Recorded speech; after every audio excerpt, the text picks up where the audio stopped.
BBA, BCA, BCom computer కోర్సులో 100% placement లభించే ఏకైక డిగ్రీ కాలేజ్ కూకట్పల్లిలోని I3 డిగ్రీ కాలేజ్ 8367215215. నమస్తే రమ్మగారు. నమస్తే జయ. రమ్మగారు, దేవుడు మన మాట వినాలి. రాంగ్ క్వశ్చన్ ఏమో ఇది, నాకు తెలిసి మనం ఆయన మాట కదా వినాలి. అవును కదా, అంటే బహుశా ఈ క్వశ్చన్ ఇచ్చిన వాళ్ళు మన పిల్లల ఉద్దేశం మన కష్టాలు మన బాధలు మనం చెప్పుకుంటే ఆయన విని తీర్చాలి అన్న సెన్స్ అయి ఉండొచ్చు.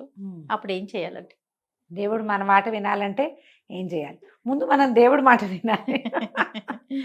ఆయన్ని భక్తితో కొలవాలి ఫస్ట్, అప్పుడు కదా. సాధారణంగా ఈ ప్రశ్నలు ఉంటాయి జయ. నా మొర ఆలకించలేదు దేవుడు. అది ఇది కరెక్ట్ పదం. ఎంత ప్రార్థించానో కానీ నేను అనుకున్న పని జరగల, ఆ ప్రమాదం తప్పల, ఈ ఆరోగ్యం కుదిరి ఈ మనిషి మాకు దక్కలేదు. ఎన్నో ప్రార్థనలు చేసాం, ఎన్ని మొక్కులో మొక్కాం, ఎన్నో గుళ్ళు గోపురాలు తిరిగాం, ఈ పని కోసం ఎన్నో మొక్కులు మొక్కాం. అయినా కూడా దేవుడు మా మొర ఆలకించలేదు, ఇదే పాయింట్ వందల వేల సార్లు వింటాం. మనం కూడా ప్రతి వాళ్ళు మన జీవితంలో కొన్నిసార్లు అయినా దీన్ని అనుభవిస్తాం. దీన్ని సరిపెట్టుకోవాలి జయ. అంటే ఎట్లా అంటారు? నీకు ఒక ముళ్ళు గుచ్చుకుంది, మో దేవుడా అంటాం, ఆ ముళ్ళు తీశారు, అయ్య బాబోయ్ ఎంత ముళ్ళు అంటారు, బటపటారు నెత్తురు కారిపోతాం. వెంటనే మనకేమనిపిస్తుంది? దేవుడు లేడు, ఇప్పుడు ఇంత కాల్లో ముళ్ళు గుచ్చుకుంది, నేను గుడికి వెళ్దాం అనుకున్నా ఎలా వెళ్తాను, ఊరు వెళ్ళాలి ఎలా వెళ్తాను, నేను అదేదో పని చేయాలి నేను ఎట్లా చేయగలను, కాళ్ళు కట్టుకట్టాలి దీనికి కుట్లు పడ్డాయి, అదేదో చీరుకుపోయింది, ఆఫీస్లో మీటింగ్ ఉంది, లేదా మర్నాడు ప్రయాణం ఉంది, పెళ్ళుంది, పేరెంట్ ఉంది, ఇవన్నీ పోతాయి. దుర్మార్గుడు చూసావా దేవుడు ఎంత పని చేశాడు. ఇవి సాధారణంగా అందరికీ వచ్చాయి. ఒట్టి పుణ్యానికి గుచ్చుకుందే, ఇప్పటిదాకా కూర్చున్నావు, చిటుక్కున ముళ్ళు పిలిచినట్టుంది, ఆ మధ్యలో నాబోటి ఓ పెద్దకే నుంచుంటుంది, పోన్లేరా నాయన కాల్లో గుచ్చుకుంది. కంట్లో గుచ్చుకుంటేను అదే, కంట్లో గుచ్చుకుంటే ఈ ప్రయాణం ఇవాళ కాకపోతే రేపొద్దున చేస్తావు, ఈ మీటింగ్ ఈ పూట కాకపోతే ఇంకో పూట, ఇలాగే కుంటుకుంటూ పోతావు ఎక్కడో చోటికి. కన్నైతే ఇది నేను ముళ్ళని చెప్తున్నా. ఏ విషయమైనా ఇంతే కదా జయ. పెద్ద యాక్సిడెంట్ అయింది, కాలు విరిగింది, ఉద్యోగం పోయింది, చదువు సంవత్సరం ఆగిపోయింది, ఇంకేమిటో ఇది. ప్రాణం పోతే నువ్వేం చేసేవాడివి? ఒక సంవత్సరం పోయింది, మొత్తానికి ప్రాణం పోతే దేవుడు మొర ఆలకించినట్ట ఆలకించనట్ట? ఇప్పుడు ఇలా సరిపెట్టుకోవాలి. బేసిక్ రూల్ జయ ఇది. దేవుణ్ణి మనం పరిపరి విధాలుగా ప్రార్థించినా మనకి ఏదైనా లభించలేదంటే దానికి తగిన పాత్రత మనకి లేదని అర్థము. నువ్వు రాసుకొచ్చుకోలా, దాన్ని మోసుకొచ్చుకోలా, దానికి సరిపడా నీ దగ్గర లేదు, అందుకే నీకు ఇవ్వాల. నీకు సరిపడా అది నీకు ఇచ్చాడు. నువ్వు దేనికి పాత్రత కలిగి ఉన్నావో నీ పుట్టుకతోటి అది మొత్తం ఇచ్చాడు దేవుడు. నీకు ఇస్తాడు, ఇంకా ఇస్తూనే ఉంటాడు. మనం పుట్టిన దగ్గర నుంచి మరణించేదాకా మనం పొందేవన్నీ ఆయన ఎవడో అక్కడ కూర్చుని ఒప్పుకుంటేనే, అంతే, తన మాస్టర్ ప్లాన్లో ఆయన భాగంగా చేసుకుంటేనే ఇవన్నీ లభించాయి. ఆయన వద్దనుకున్నా కాదనుకున్నా లేదన్నా లేనట్టే. లేని టికెట్లని ఎన్ని చూస్తాం మనం? బాగా తప్పిపోయినవి, పారిపోయినవి, పోయినవి, పోగొట్టుకున్నవి, వెళ్ళిపోయినవి, వేరైపోయినవి ఎన్నో చూస్తాం. మనం అవి చూడటల్లా. మన జీవితం వరకు మనకు కొన్ని బాగానే ఉన్నాయి. ఈ కొన్ని బాగానే ఉండే ఫీచర్స్ ప్రతి ప్రాణికి ఉంటాయి కదమ్మా. చెప్పు, ఒకటి కళ్ళు లేవు అనుకుందాం, దేవుడు కళ్ళు ఇవ్వల, పవర్ఫుల్ ఇయర్స్ ఇస్తాడు. ఒకటి తీసేస్తే ఇంకొకటి ఇతోధికంగా పెడతాడు భగవంతుడు. ఇది లేదు అదేదో ఇస్తాడు, అది కూడా లేదు ఇంకోటి ఇస్తాడు. ఏదో రకంగా అసలు కాళ్ళు లేవు, చేతులు లేవు, చూసుకునే వాళ్ళు లేరు, దిక్కు లేదు, కానీ వాళ్ళు బతుకుతూనే ఉన్నారు లోకంలో. అంతే, వాళ్ళకు కూడా ఏదో ఇస్తాడమ్మా దేవుడు. ఆ సమయానికి ఏదో ఒకటి ఇస్తాడు. నీకు కావాల్సింది రాలేదని నువ్వు బాధపడతావు, కానీ నీకు రావాల్సింది నీకు ఇచ్చే తీరుతాడుగా.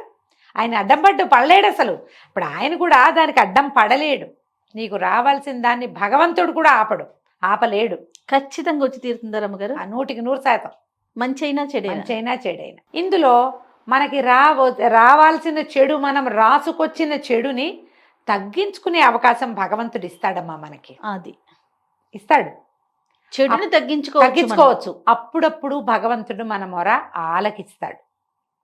పెద్ద చెడు రాకుండా చిన్నది వస్తుంది, పాము కుట్టాల్సింది చీమ కుడుతుంది. కొండ నెత్తి మీద పడాల్సింది ఇంత బండరాయి పడుతుంది, ఇంత రాయి పడుతుంది, పలుకురాయి చిల్లు పడుతుంది గుండెకి. నువ్వు ఆ రాయి ఎంత పడితే చచ్చిపోతావు, నువ్వు ఇక్కడ పచ్చడి అయిపోవాలి, నువ్వు నేల కంటుకుపోవాలి.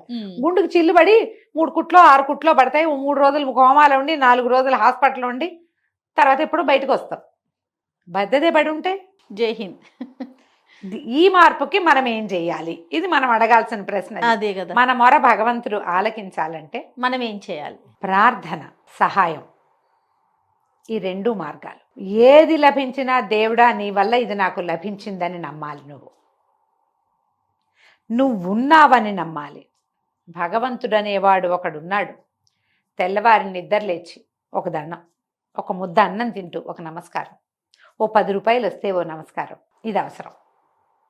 ప్రార్థన మొదటిది. రెండోది సహాయం.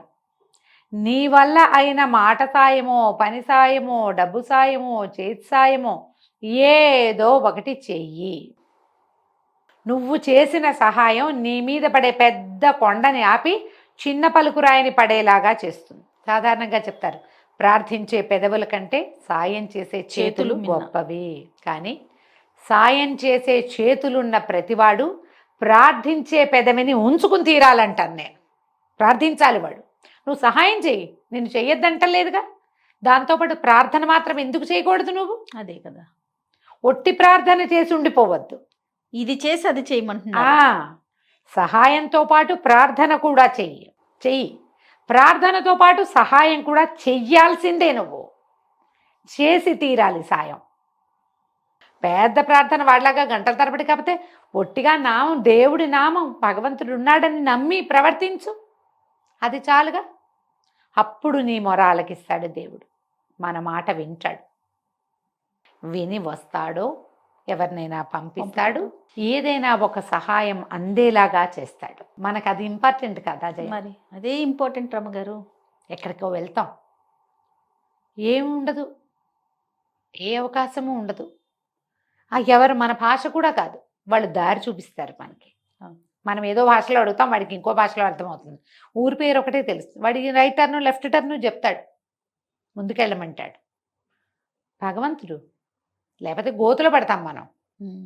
అప్పుడప్పుడు అలా అవ్వదు. ఖచ్చితంగా. ప్రతి వాళ్ళు ఇప్పుడు ఇలాంటి అలా ఎందుకు అవుతుందండి అంటే, మీ జీవితాన్ని తరిచి చూసుకోండి. మీరు ఎన్నిసార్లు భగవద్ దర్శనం చేస్తుంటారు. మనిషి పుట్టిన ప్రతి వాడు తన జీవితంలో కొన్ని 100ల సార్లు దేవుణ్ణి చూస్తాడు. 1000 సార్లు అన్నం తింటాం జయ మనం. 100ల సార్లు దేవుణ్ణి చూస్తాం. అతడు దేవుడని నువ్వు తెలుసుకోవు, నమ్మవు, అనుకోవు. నువ్వు అనుకోకపోతే దేవుడు కాకుండా పోడుగా. మరి నీకు సహాయం చేసినవాడు దైవమే.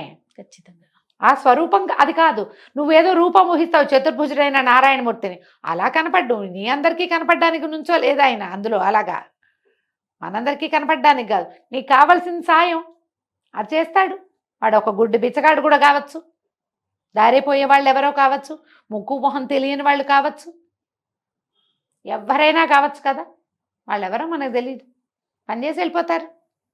భగవంతుని ప్రేరణ వల్ల జరుగుతాయి ఇవి. దీంట్లో నీకు ప్రార్థన, సహాయం చేసే విధానము కనుక నీవైతే నీకు తరచుగా సహాయం అందుతుంది. అసహాయ స్థితిలో నువ్వెప్పుడు ఉంటావు, కాసేపు నువ్వు ఎంత అనుభవించాలో అంత, కానీ నీకు ఖచ్చితంగా సహాయం వస్తుంది. ఇప్పుడు వెంటనే ఒక ప్రశ్న, వాళ్ళందరూ మరణించట్లేదా? చాలామంది చనిపోతున్నారు కదా, చాలామందికి యాక్సిడెంట్లు అవుతున్నాయి కదా, చాలామంది జబ్బులతో అనారోగ్యాలు ఉన్నాయి కదా. ఎవరెవరి కర్మానుభవం వాళ్ళది. యాక్సిడెంట్లు అయినప్పుడు సహాయం అంది బతికిన వాళ్ళు లేరా? మరణం అనివార్యం కదమ్మా, దాన్ని తప్పించగలమా మనం? తప్పించలేము. ఇప్పుడు ఎర్లీగా 10 ఏళ్లకో 14 ఏళ్లకో 12 25 ఏళ్లకో అన్ని చేతికి అందే సమయంలో మరణిస్తారు కొంతమంది. వాళ్ళ కర్మానుభవాలు. వాళ్ళు ఎవరో మరణించారని మనం ప్రార్థించడం మానేస్తామంటే ఎలాగా? నువ్వు అన్నం తింటాం మానవు, గాలి పీల్చటం మానవు, ప్రార్థన మాంతే ఎట్లా? నువ్వు తినడము, గాలి పీల్చటము, బతకటము లాగానే ప్రార్థన. అంత సహజమైంది. అలా చేయాలి దాన్ని. నువ్వు అట్లా నమ్మాలి భగవంతుణ్ణి. సహాయం కూడా అలాగే చేయాలి, సహజమైన క్రియగా. నేను చేశానని డబ్బు కొట్టుకోవద్దు. ఇప్పుడు ఇదంతా నాకే లభించాలి, సహాయం చేసిన క్రెడిట్ కోసం ఆలోచించద్దు. సాయం చేసి వెళ్ళిపో. వాళ్ళకి కావాలి చేసి అంతే. ఆ సహాయం అదేదో ప్రమాణమైన క్రియ. దీనివల్ల దేవుడు మెచ్చుకుని నాకు టికెట్ ఇస్తాడు, అది ఇస్తాడు, నాకు అదేదో ఇవంతా ఆలోచించద్దు, అది పనికిరాదు. అది క్యాజువల్గా చేయాలి. అది చేస్తే నీ మాట దైవం వింటాడు. దైవాన్ని వినిపించే ఏకైక ప్రక్రియ ఇదే. అంతే. ఏ మాట అయినా వింటాడమ్మా, ఖచ్చితంగా. మనకు అది రావాలిగా. వినిపించటం వచ్చి రావాలి, వినిపించడం వచ్చి ఉండాలి. నేను చెప్తున్నా కదా, ఊపిరి పీల్చుకున్నంత సహజంగా మీరు ప్రార్థించడం నేర్చుకోండి. దానికి స్వరూపంతో పని లేదు, ప్రార్థన అంతే. మనము కాని ఒక అతీంద్రియమైన అద్భుతమైన దైవికమైన శక్తి ఉంది, దానివల్లే మనం నడుస్తున్నాం. అదే మనని చేసి ఉంచుతోంది ఇక్కడ. అది నమ్మితే చాలు. తప్పకుండా రమ్మగారు. ఈ రెండు చేయండి, దేవుడు మీ మాట వింటాడు చక్కగా. నమస్తే అండి. నమస్తే.